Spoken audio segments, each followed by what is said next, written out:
Hello dear student of class 12th, welcome back to your physics concept class, and this is your 6th lecture of 3rd unit named as the magnetism. As you already know that in our last lecture we have discussed about the magnetic field due to a current carrying coil on its center but today we are going to discuss one more step forward. That is the magnetic field due to a current carrying coil or circular loop on its axis. So let's start our class. Be with me till the end of the class as always. Okay, तो चलिए start करते हैं. तो आज का जो हमारा topic है वो टॉपिक है हमारा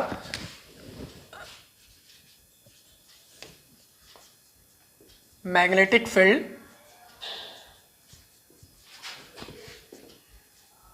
due to a current carrying coil on its axis. This is our topic. ये आज का हमारा टॉपिक है जिसको हम अभी डिस्कस करने वाले हैं. उसके लिए सबसे पहले हमें क्या चाहिए होगी, एक कॉइल चाहिए होगी और उस कॉइल की एक्सिस पे कोई पॉइंट अज्यूम करना होगा जहां पे हमें मैग्नेटिक फील्ड कैलकुलेट करना है. लास्ट क्लास में आपने देखा कि हमने सेंटर पे कैसे यूज किया था, by using the Biot-Savart law हमने सॉल्व किया था. यहाँ भी हम बायोट-सावर्ट लॉ का ही यूज करेंगे, means it is an application of Biot-Savart law. तो देखते हैं, पहले डायग्राम अंडरस्टैंड करते हैं. सबसे पहले यहाँ पर एक सर्कुलर कॉइल फॉर्म की है मैंने. This is the centre and this is the axis of coil. Okay, this is center. Okay, तो एक कॉइल मैंने, अब ये थोड़ी सी आप देख रहे हैं कॉइल है सर्कुलर, लेकिन मैंने बनाई है थोड़ी सी इलिप्टिकल. इलिप्टिकल क्यों बनाई है उसका रीजन मैं आपको बता देता हूँ. The coil is perpendicular to the plane of board. मैंने ये अज्यूम किया है कि कॉइल जो है जो बोर्ड है उसके प्लेन के परपेंडिकुलर है. तो अगर हम यहाँ ध्यान से देखें तो यहाँ पे 3 एक्सिस अगर हम शो करें इस तरीके से,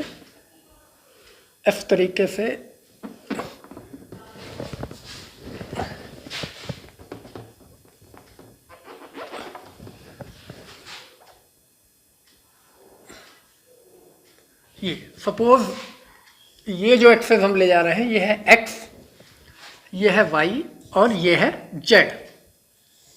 ठीक है, इस तरीके से हमने इसको शो कर रखा है 3 एक्सिस पे एक्स वाई. तो कॉइल का जो प्लेन है वो you can see here, coil का प्लेन जो है वो बाई जेड प्लेन में है, बाई और जेड. ठीक है, और ये जो कॉइल की ये जो लाइन है, अब यहाँ पे देख सकते हैं the radius of coil is suppose to be A, और जो पॉइंट है जहाँ पे हमें मैग्नेटिक फील्ड कैलकुलेट करना है वो हम सपोज करते हैं यहाँ पर है. इसकी एक्सिस पे कितनी डिस्टेंस है, सेंटर से एक्स डिस्टेंस पे ये पॉइंट हमने एज्यूम कर लिया है जहां पे हम मैग्नेटिक फील्ड कैलकुलेट करने वाले हैं. तो टॉपिक क्या हुआ, magnetic field due to a current carrying coil. इसमें एक करंट भी फ्लो करा लेते हैं. ठीक है, current carrying coil on its axis, इस पॉइंट पे निकालने वाले हैं. तो आप डायग्राम को ठीक से पहले अंडरस्टैंड करना जरूरी है इस पर्टिकुलर डेरिवेशन के लिए. तो ये जो आप डायग्राम देख रहे हैं इसमें ये 3D फिगर है, एक्स वाई जेड 3 प्लेन है, और कॉइल को मैंने सपोज किया the circular coil is perpendicular to the plane of board. अगर आप कॉपी पे लिखेंगे तो प्लेन ऑफ पेपर. ओके, तो ये इस तरीके से है. तो कॉइल कौन से प्लेन में है, बाई जेड प्लेन में है, और ये पॉइंट एक्सिस कहाँ है, ये एक्स वाई प्लेन में है. तो आप सीधे सीधे इसको अब हमें क्या करना है, कॉइल में जो करंट फ्लो हो रहा है उसको हमने आई सपोज कर लिया. Let be consider a coil of radius A carrying a current I. ठीक है, और हम करने क्या वाले हैं वो भी देख लेते हैं. Let be have a point P on the axis of this coil where we want to calculate the magnetic field due to this whole coil. ये हमें करना है. तो उसके लिए सबसे पहले हमने क्या बताया, it is the application of Biot-Savart law. Biot-Savart law का एप्लीकेशन है तो हमें बायोट-सावर्ट लॉ यूज करना होगा, और उसके लिए हमें क्या करना पड़ेगा, एक करंट एलिमेंट एज्यूम करना पड़ेगा. तो हम एक करंट एलिमेंट एज्यूम कर लेते हैं. Let this is a current element A V. ठीक है, ये इसका मिडिल पॉइंट है, इसको हम सी सपोज कर लेते हैं, और इसकी जो लेंथ है एवी की इसको हम डीएल सपोज कर लेते हैं. ठीक है, डीएल लेंथ का एक एलिमेंट हमने सपोज कर लिया एवी. इसकी वजह से हम पी पॉइंट पे एक मैग्नेटिक फील्ड ले लेते हैं. ठीक है ना, पी पॉइंट पे एक मैग्नेटिक फील्ड सपोज कर लेते हैं, लेट इट इज डीवी, इसको हम डीवी सपोज कर लेते हैं।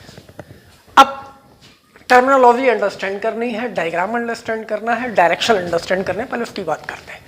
तो कॉइल जो है, एक्चुअली इस कॉइल को मैं सीधी तरीके से बना रहा हूं, यहां देखिए आप, ये एक कॉइल, इसमें दो डायमीटर पॉसिबल हैं जिनको मैं सपोज कर लेता हूं, एक ये बाई और बाई डैश, एक ये जेड और जेड डैश है। Means coil is in a plane Y Z, जैसा कि जो इस डायग्राम को यही अंडरस्टैंड करना है। और जो एक्सिस है एक्चुअली वो कहाँ है, वो ये है, ये यहां पर कोई पॉइंट है पी, ये कॉइल हो गई। तो कॉइल किस प्लेन में है, बाई जेड प्लेन में, और ये जो एक्सिस है ये इस पर पॉइंट है पी, और यहां से हमने ये लाइन, यहां से ये लाइन जिसको हम सपोज कर लेंगे आर, ठीक है, सी टू पी, ये लाइन एक ड्रॉ करनी है इस तरीके से। तो ये 3D प्लेन हो गया, ये हो गया एक्स, ये बोर्ड पे हो गया बाई जेड प्लेन। ओके, अब हमें देखना ये है कि जो हमने एलिमेंट अज्यूम किया, ये देखिए ये बाई एक्सिस के इधर उधर अज्यूम किया, मीन्स ये ए वी, जिसकी लेंथ हमने क्या सपोज की है, जिसकी लेंथ हमने सपोज की है DL। तो अब ये यहां से आपको अंडरस्टैंड क्या करना है वो देखिए, जो मैं समझाना चाह रहा हूं, बताना चाह रहा हूं, वो जरा ध्यान से देखिए। वो ये है कि जब हम ये लाइन यहां पे ड्रॉ करेंगे, ये वाली लाइन, तो ये लाइन जो एक प्लेन है, ये लाइन जो आ रही है वो बाई और एक्स प्लेन में है, ठीक है, ये वर्टिकल प्लेन बाई है और ये इधर जो परपेंडिकुलर डायरेक्शन में आ रहा है ये एक्स प्लेन है। बाई एक्स प्लेन में ये लाइन है, और ये जो एलिमेंट है ये कौन से किसके अलॉन्ग है, जेड जेड डैश, मीन्स ये जेड और बाई प्लेन में है, बाई और जेड प्लेन में। तो बहुत सिंपल हमें अंडरस्टैंड करना है, ये बहुत कंफ्यूजिंग है इसलिए मैं इसमें थोड़ा टाइम ज़्यादा ले रहा हूँ।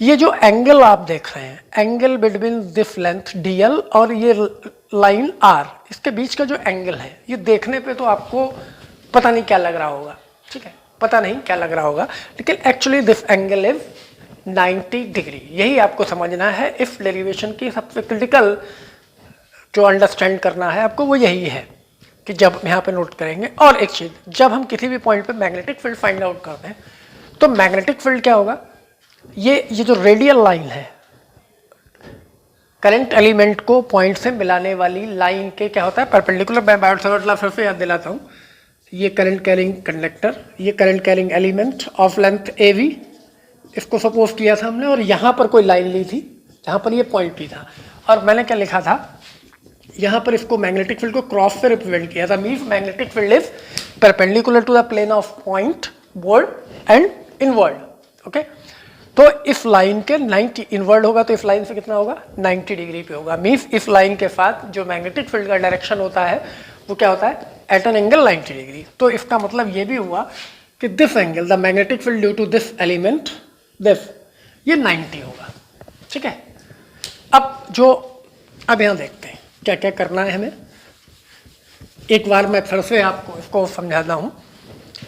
बायोट सावर्ट लॉ अप्लाई करना है। एक कॉइल अज्यूम कर ली जिसकी रेडियस A है, उसमें करंट I फ्लो हो रहा है, और कॉइल जो है प्लेन ऑफ बोर्ड के परपेंडिकुलर है, मीन्स बाई जेड प्लेन में है, और जो पॉइंट है वो इसकी एक्सिस पे है, मीन्स एक्स डायरेक्शन में है, एक्स एक्सिस पे है।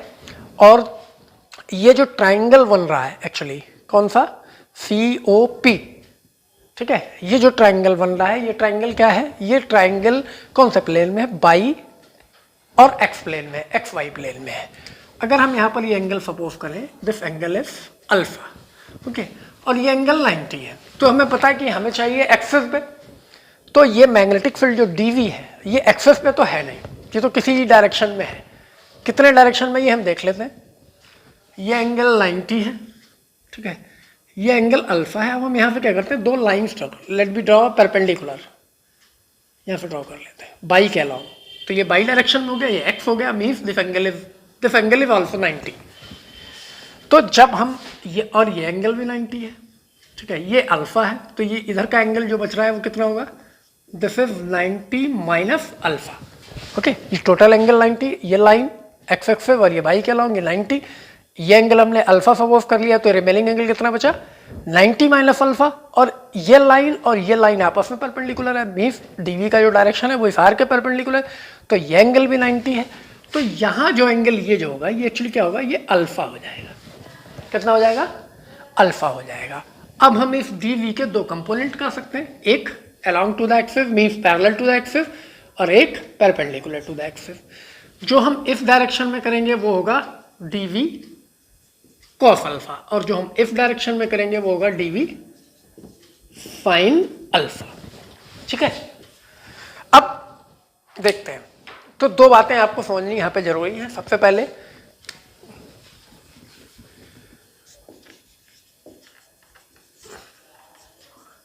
The magnetic field at P due to current element AB if dV equals to Biot-Savart law के अकॉर्डिंग क्या होगा, mu naught upon 4 pi I DL sine theta upon R square distance between the observation point and the element. ठीक है, अब ये इस angle की हमने बात की, यही एंगल हमें अंडरस्टैंड करना है। तो एक बार फिर से देख लीजिए, एंगल यहाँ क्या है, ये जो DL है वो किधर है, ये डायग्राम के अकॉर्डिंग देखें, ये कॉइल मैंने बताया परपेंडिकुलर टू द बोर्ड है। परपेंडिकुलर टू द बोर्ड का मतलब यहाँ से क्या हुआ, ये बाई और जेड प्लेन में है और ये जो एक्सेस है ये कौन से प्लेन में है, एक्स और एक्स डायरेक्शन में है। तो जब हम इसको ऐसे सपोज करेंगे ऐसे, ठीक है, तो ये DL किस में है, जेड किधर है, जेड डायरेक्शन में है और ये लाइन जो है, ये लाइन जो मीट कर रही है आर, दिस लाइन, ये कौन से प्लेन में होगी, ये एक्स और बाई प्लेन में है। तो सीधी सी बात है कि ये जो DL का एंगल है, जो दिख फिगर में नहीं लग रहा है क्योंकि ये 3D फिगर है, यही मैं आपको समझाना चाह रहा हूँ। ये जो DL है ये एलिमेंट इस लाइन के साथ में 90 डिग्री एंगल फॉर्म कर रहा है। ठीक है, okay.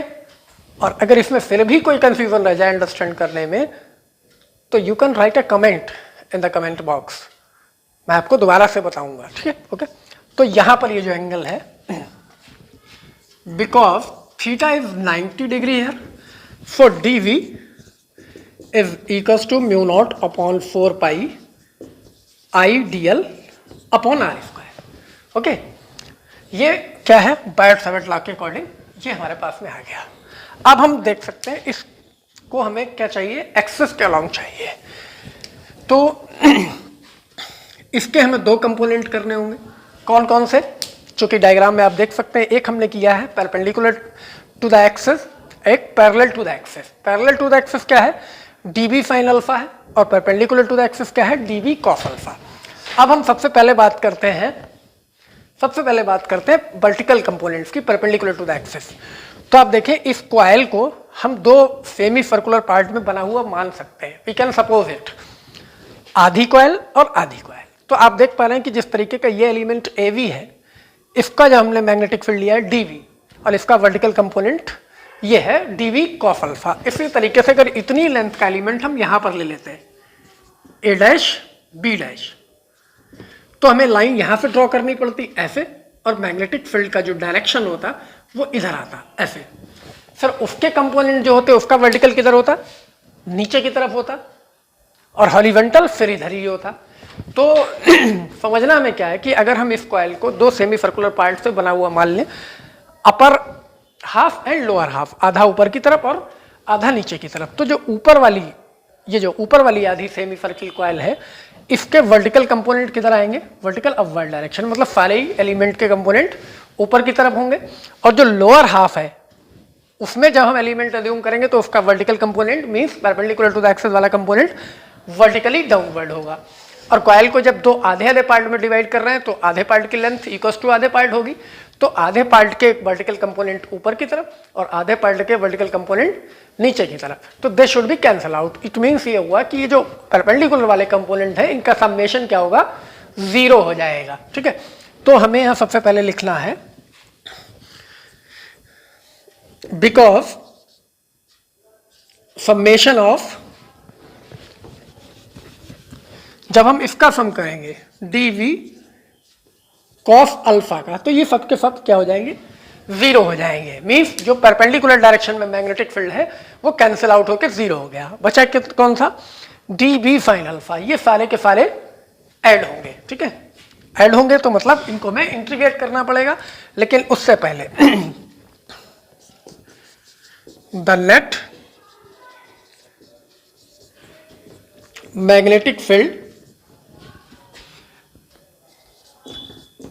At the point P is V, और ये क्या होगा, integration of dV fine alpha, इसके इंटीग्रेशन के बराबर होगा।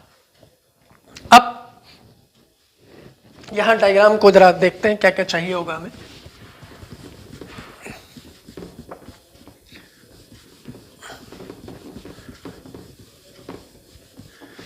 इस डायग्राम से अंडरस्टैंड करते हैं, जब हमें फाइन अल्फा पुट करना होगा तो फाइन अल्फा की वैल्यू हमें क्या मिलेगी यहां पे, sine alpha in the triangle O P C, sine alpha equals to perpendicular upon hypotenuse, perpendicular is this, hypotenuse is this, equals to A upon R, ठीक है। अब इसी ट्राइंगल में अगर हम आर की वैल्यू सॉल्व आउट करना चाहें तो आर क्या है, हाइपोटेन्यूज है कौन से ट्राइंगल का, ओ पी सी का, means it is equals to, if R की वैल्यू अगर हम फाइंड करें तो ये होना चाहिए under root A square plus x square, है ना। तो क्लियर है आपको पाइथागोरस थ्योरम के अकॉर्डिंग इफ आर की वैल्यू क्या होगी, under root square of the perpendicular plus square of the base, okay. तो इसी को हम क्या नोटिस कर सकते हैं, A upon under root A square plus x square, ये किसकी वैल्यू हो गई, फाइन अल्फा की, और डीवी की हमारे सामने है। तो हम यहाँ पे पुट करें, पुट करते हैं इसको, देखते हैं क्या मिलेगा हमें। हमें मिलेगा इंटीग्रेशन dv की value mu naught upon 4 pi I D L, R square यहां पर ऑलरेडी है, ठीक है, और आर फाइन अल्फा की जगह पे भी हम ए अपॉन आर प्लेस कर सकते हैं, तो ये आर क्यूब हो गया बेसिकली।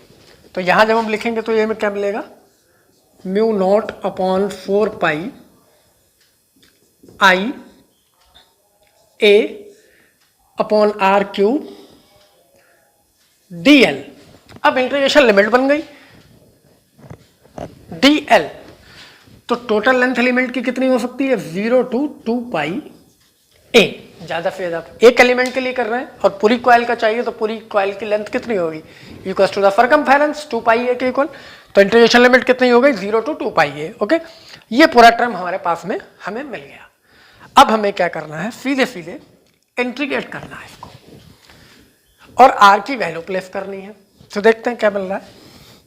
सबसे पहले तो हम इंटीग्रेशन से आउटसाइड वो पार्ट लेंगे जो यहां पर चाहे तो हम लिख सकते हैं, आर क्यूब की वैल्यू होगी A square plus x square whole power 3/2, ये आर क्यूब होगा, ठीक है, क्योंकि आर की वैल्यू क्या है, under root A square plus x square, तो इसको हम क्या लिख सकते हैं, A square plus x square की होल पावर 1/2, और फिर उसका क्यूब करना है, तो 1/2 इंटू 3 दैट इज 3/2, तो R cube is equals to A square plus x square whole power 3/2। ये पूरा का पूरा टर्म आउटसाइड द इंटीग्रेशन आ जाएगा। कौन कौन सा, mu naught upon 4 pi is constant, I is constant, और ये आर क्यूब की वैल्यू भी, ए भी फिक्स है, रेडियस भी फिक्स होगी, डीएल का इंटीग्रेशन होगा और विद लिमिट 0 to 2 पाई है, ठीक है।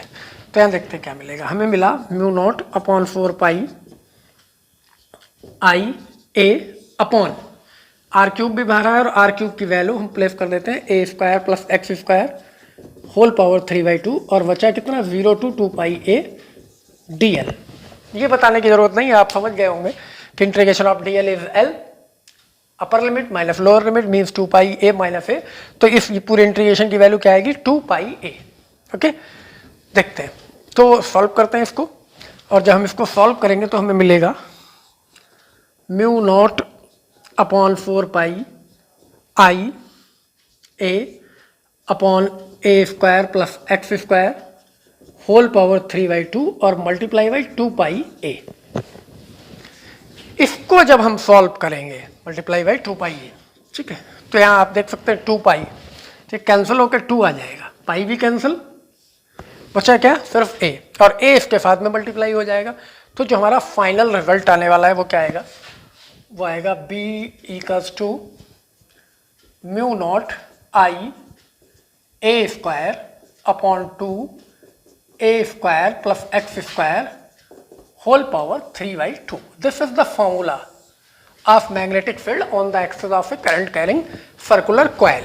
ठीक है ना, यहाँ तक जब आप सॉल्व करेंगे तो मिल जाए। तो फाइनल रिजल्ट क्या मिला, mu naught I A square upon 2a square plus x square whole power 3/2। ये हमें फाइनल रिजल्ट मिल गया। अब अगर कॉइल में नंबर ऑफ टर्न्स भी हो, n नंबर ऑफ टर्न्स हो, तो ये रिजल्ट क्या हो जाएगा, तो ये रिजल्ट होगा, यहां पे हम लिख सकते हैं फॉर